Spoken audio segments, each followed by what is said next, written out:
Welcome. We will begin today's webinar in just a few minutes as we still are allowing attendees to join the event. So we will start shortly. Thank you for your patience.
All right, we're going to go ahead and get started. So welcome.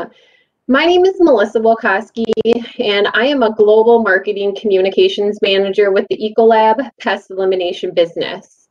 I will be the moderator for today's webinar titled Understanding the Brown Marmorated Stink Bug Fumigation Process for Exports to both Australia and New Zealand. We really appreciate you all taking the time to attend this very timely webinar as we get ready to kick off the 2021-2022 BMSB season, which begins September 1st. Today, we will be discussing and providing a clear understanding of the regulations of the Australian Department of Agriculture, who is the governing agent for the fumigation process related to BMSB treatments for those exports going to both, again, Australia and New Zealand. Before we begin today's webinar, I would like to go through a few housekeeping notes with all participants. As a reminder, all participants will be muted throughout the duration of today's webinar.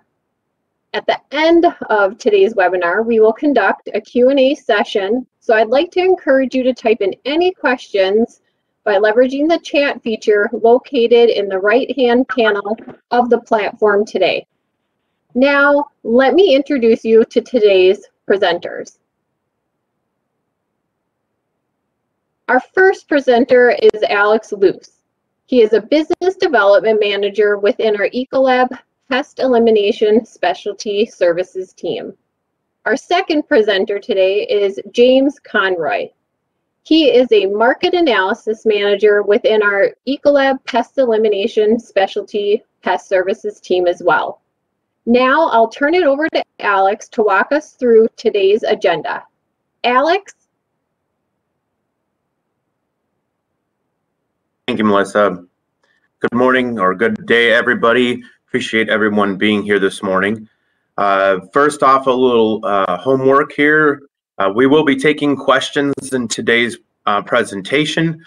So if you do have a question, make sure to type it into the chat feature on your screen, and we'll try to do our best to answer those questions at the end of our presentation today.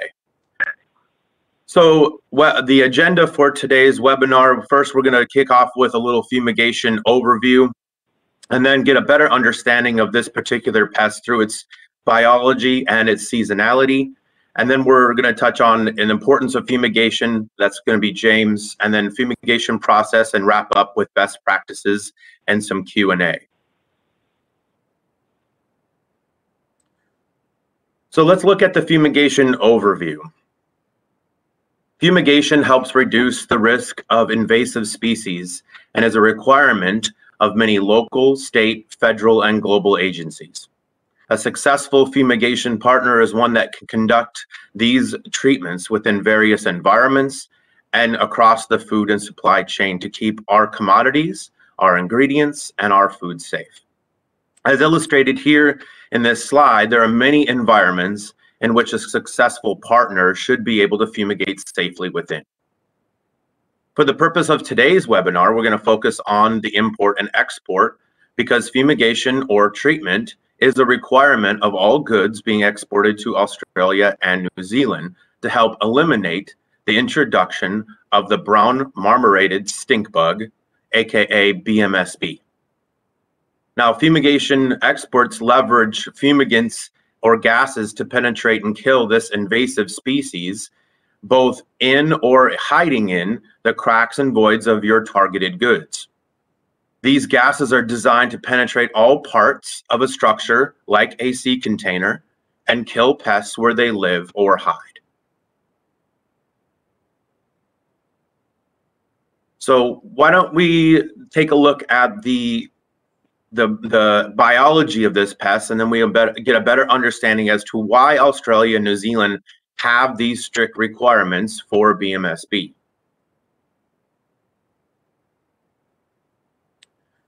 So BMSB, or the brown marmorated stink bug, is an invasive stink bug. It was first identified in the US here in Allentown, Pennsylvania back in 2001, but it is native to Eastern Asia, including both China, Taiwan, Korea, and Japan. Now, the life cycle development of this particular pest from egg to adult takes approximately 40 to 60 days, and that depends a lot on temperature and the environment. Only adults enter a diapause or a dormant stage where they can survive through the winter. This fact makes it very difficult to monitor current populations of this pest, and seeing how they do not respond to monitoring devices like pheromones during this diapause period. This is one reason for the seasonality of these kinds of treatments.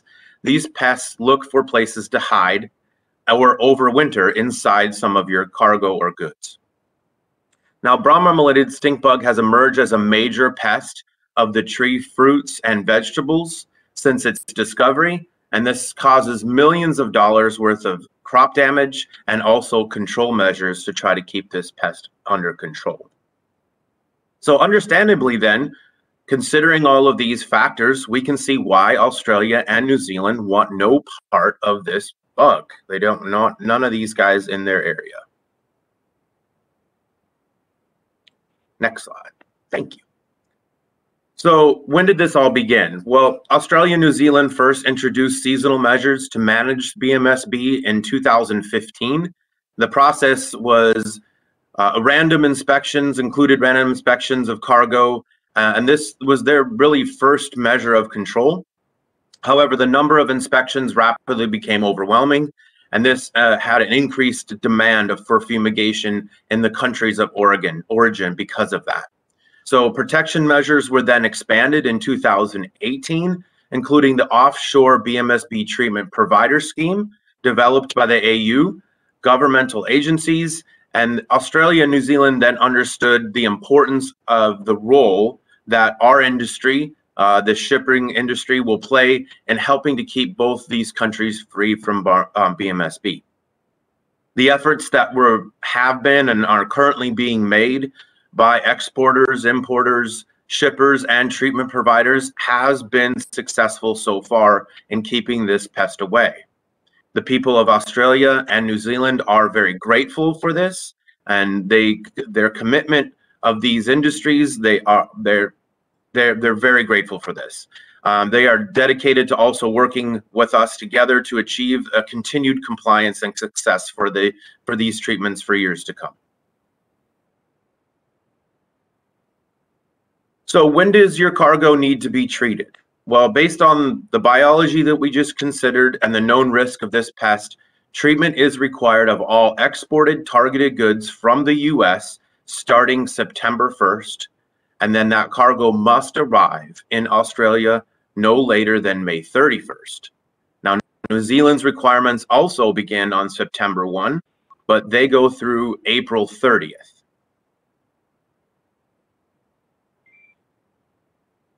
So now I'm going to turn it over to James Conroy, my colleague, to discuss the next couple slides. Thank you, James. Thanks, Alex. Thanks for providing a brief overview of the biology, seasonality, and behavior of the brown marmorated stink bug. Now I'm going to talk about the importance of fumigation as it relates to BMSB. First, I'd like to start with the importance of fumigation and how it impacts your business if treatment does not meet Australia and New Zealand requirements. Fumigation is a condition of entry into Australia and New Zealand for all targeted goods. If a shipment is not fumigated or does not meet or have the proper fumigation documentation, your shipment will either be rejected, will need to be fumigated in Australia and New Zealand and result in additional treatment costs. There will be also a delay in entry that can incur additional costs as well, from demurrage to drayage to other costs outside of the normal spectrum. Due to the limited onshore fumigation capacity in Australia and New Zealand, and the U.S. being one of 37 countries that Australia and New Zealand requires BMSB treatments, it is beneficial to you and your business to have fumigation completed at the country of origin.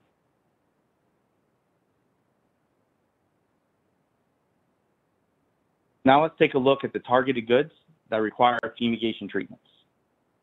Some examples of high-risk goods are vehicles, machinery, and goods that are likely to be stored over winter in a manner that provides access to BMSB. Some examples of exempt goods are fresh produce, live animals, food, seeds, and registered pharmaceuticals, to name a few. For a full list of items, please visit the website at the bottom of this page.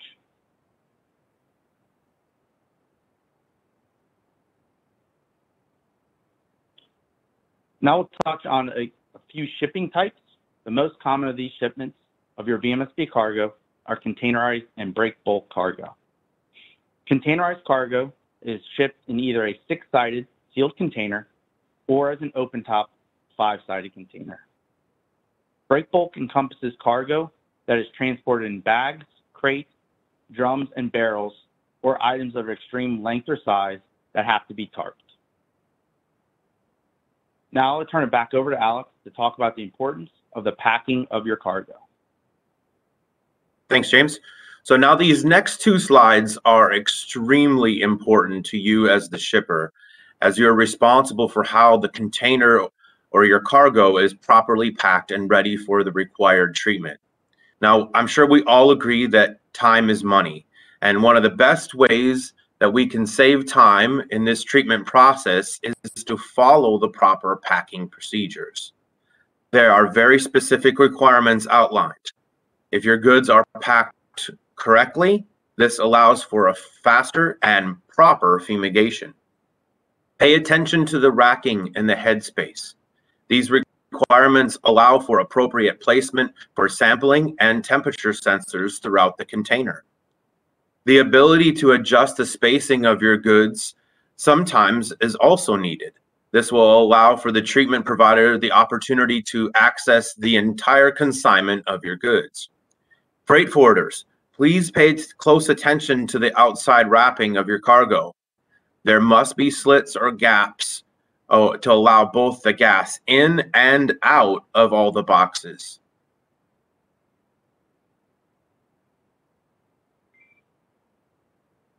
So as we look at the, if properly packed, as pictured here on the left, the treatment provider would not, if improperly packed, it would not be able to meet the Australian requirements for fumigation. So this container would not be able to be fumigated, possibly missing its cutoff, or due to the improper loading, may have to be rejected. Now, the container pictured on the right is properly prepared and allows the treatment provider the access needed to perform an effective fumigation, therefore saving time and limiting the risks of delays. James, I'm going to turn it back to you now. Thank you, Alex. In this section, we'll go over the fumigation process and how it applies to Australia and New Zealand requirements. First is the application and review process to become an approved registered fumigation provider with Australia and New Zealand for BMSB treatments. During the application process, the fumigation provider must submit all required documentation that consists of photos for fumigation equipment, along with serial numbers for such equipment and proof of calibration for these pieces of equipment as well. Also need fumigation licenses, stewardships, and recent purchases of fumigant, to name a few.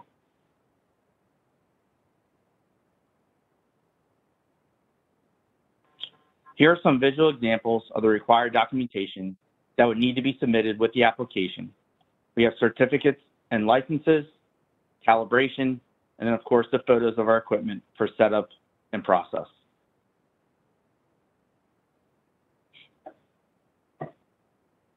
Next is the application review process. Once application is submitted to Australia and New Zealand, they will review fumigation address location to meet requirements. Along, they will review and verify all submitted documents from the fumigation provider. Lastly, applicant will receive a provisional notification along with an AQIS, which is an entity identification number, or AEI, that is unique identifier to each approved applicant that will be listed on the fumigation documentation.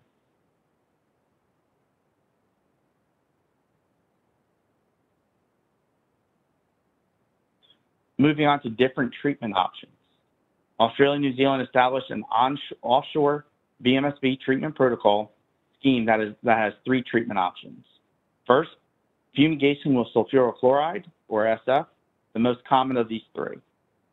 Fumigation with methyl bromide for wood products, and then lastly, heat treatment.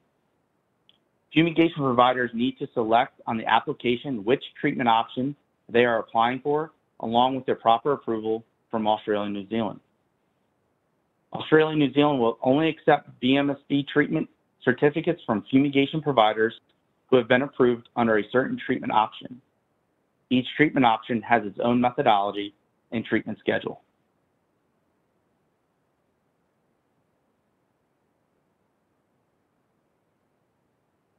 Now we'll touch on the fumigation protocol. Each treatment option has its own specific scheme that takes into account the fumigant, time, temperature, and type of commodity that's being treated. Just to give an idea, there are 30+ pages of information for each fumigation method. There are different setups and requirements for equipment, on hold times, monitoring requirements for each method. The fumigation provider must adhere and show understanding for each method used.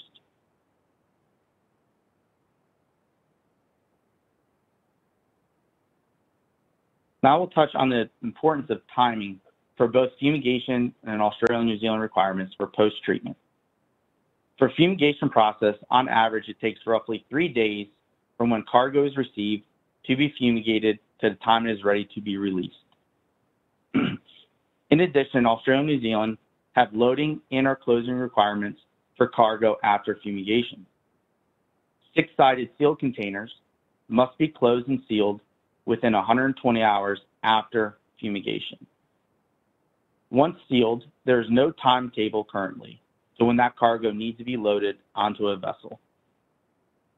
For open top, flat racks, and bulk cargo, once fumigated, cargo must be loaded onto a vessel within 120 hours to avoid potential reinfestation and potential retreat as well.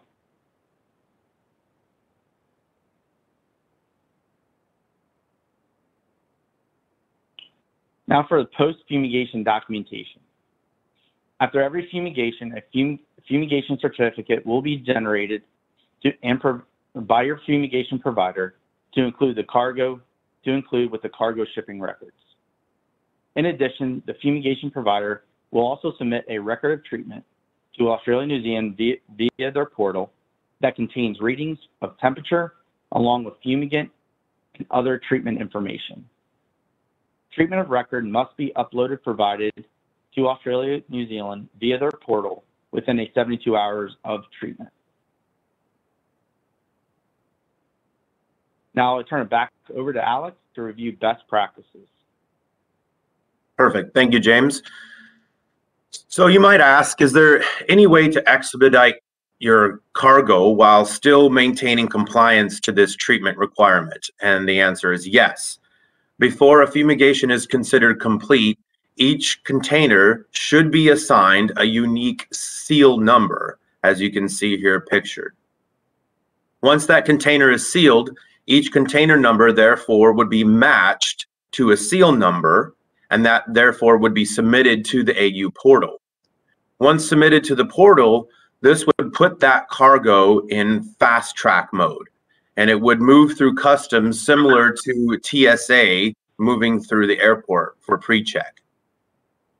With no matching seal number or record of this cargo, it would be received the traditional way, and it could be delayed due to possible inspection in Australia. By recording the seal numbers for each container, this tells the AU receiving officer that the fumigator was the last one to open that container.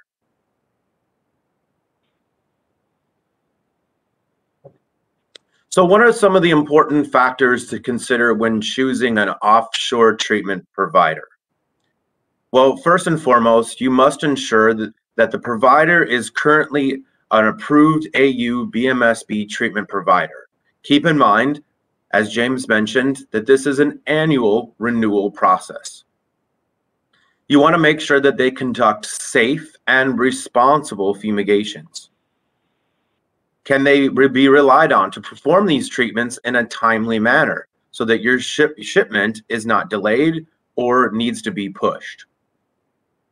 It could be an advantage to have a partner with a company who offers multiple solutions and locations across the US, both in cold weather options as well.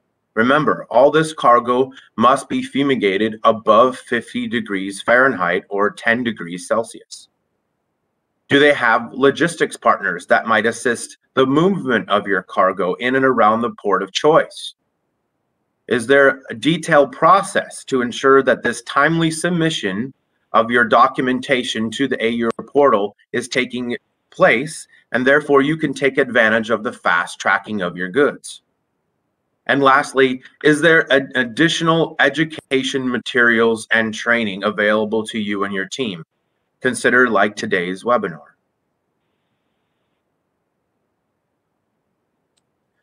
So in summary, Australia and New Zealand require all targeted goods exported between September and April to be treated by a pre-approved offshore treatment provider.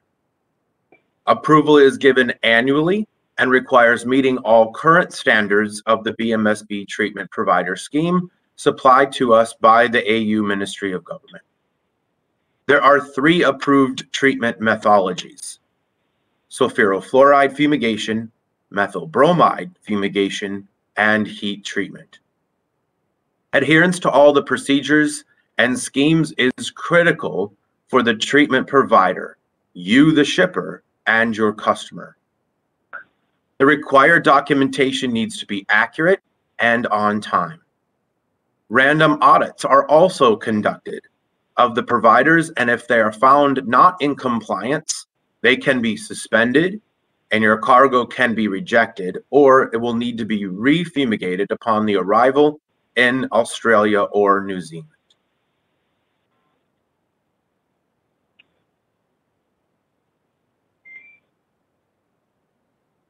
All right. All right. Well, thank you, Alex and James, for providing us with a brief overview of the fumigation process, educating us on BMSB, biology, and seasonality. Also, for speaking to the importance of fumigation on exports that are going to Australia and New Zealand, and sharing some best practices. So we've had several questions come in throughout today's webinar. So let's go ahead and take a look and see what we can answer here with the team. So first question is for Alex. A question that came in reads, with the season starting on September 1st, does this mean for any container departing from the US on September 1st or later will require fumigation? Good question.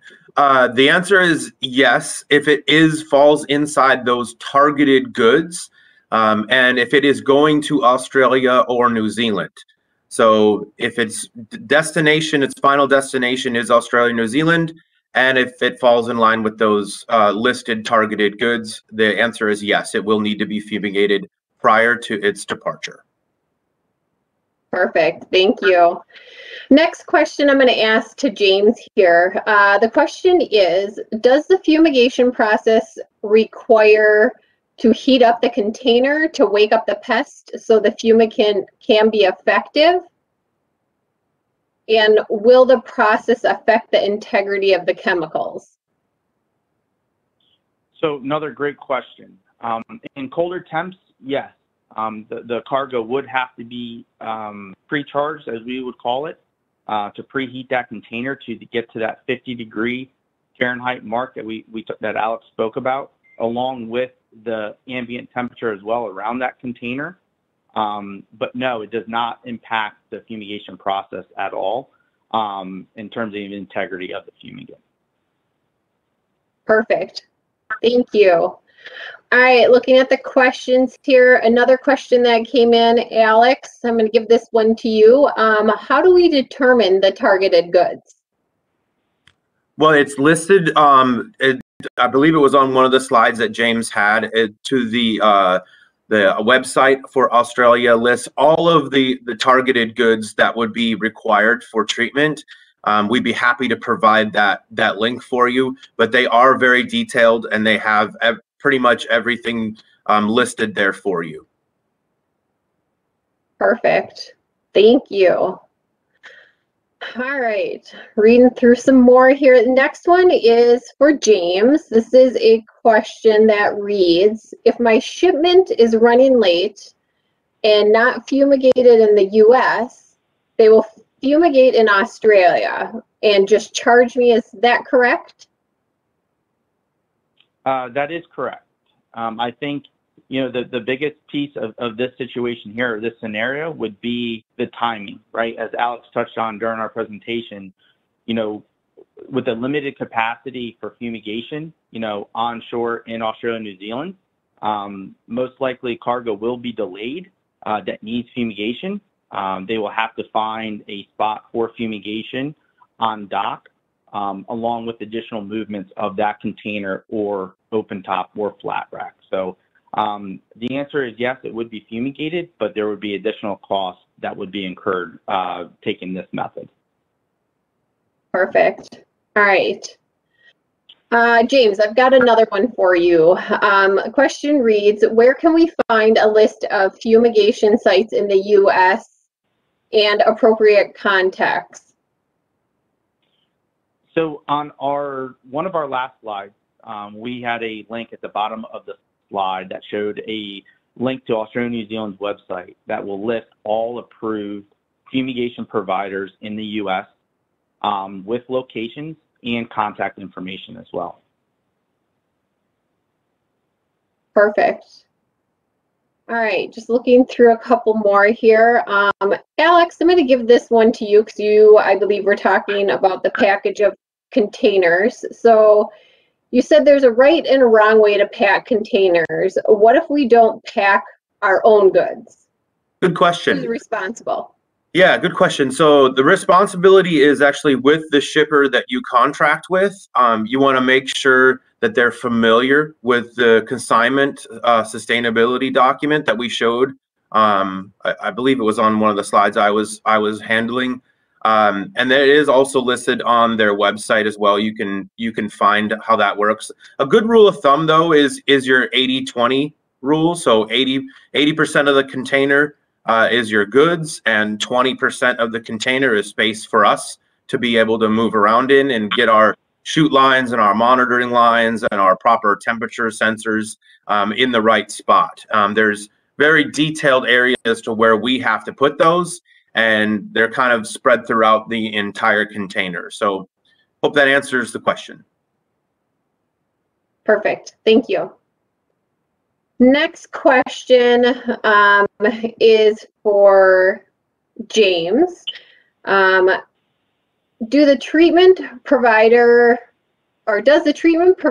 need anything from me for the application process?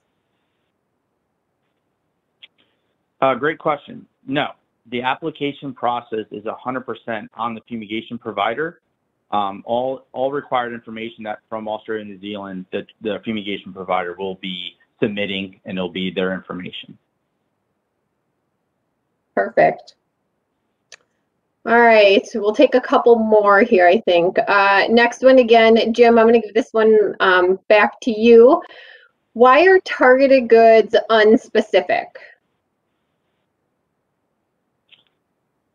In terms of high risk and low risk, one, it's where the brown marmorated stink bug, likes to hold on to and hitch a ride and travel. It's where equipment and things of that nature are held outside, during the colder months, where the brown marmorated stink bug is trying to find shelter in those warm spots. As you can see, everyone, that has in their house, you'll see them, throughout the winter months trying to come into the warmer temps. I think right now, as we know over the last few years, the targeted list has expanded year over year with Australia and New Zealand. And from our understanding is that we would see that as this is a fairly new fumigation market, right? Within the last 5 or 6 years, I think it's going to continue to expand, and more goods will be added to these lists. All right, perfect. Just taking one last look here through the questions to see if we have any final ones. So we'll take one final question here, and Jim or Alex, I'll let either of you answer. The question is, following up on the season dates, do we have to consider the shipping date from the US or the arrival date to ANZ? Go ahead, James. So, it is on the shipping date. So if that cargo sails prior to the cutoff of the season of either April or May, depending on Australia or New Zealand, it is on the shipping date. It is not on the arrival date. perfect. Well, thank you.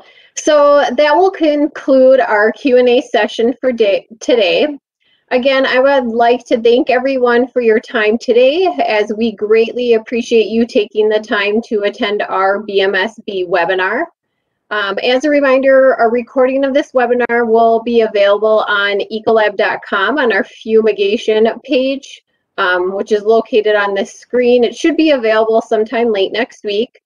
And we really hope that you found this information presented today valuable, and we look forward to seeing you attend future Ecolab webinars. So everyone have a wonderful day.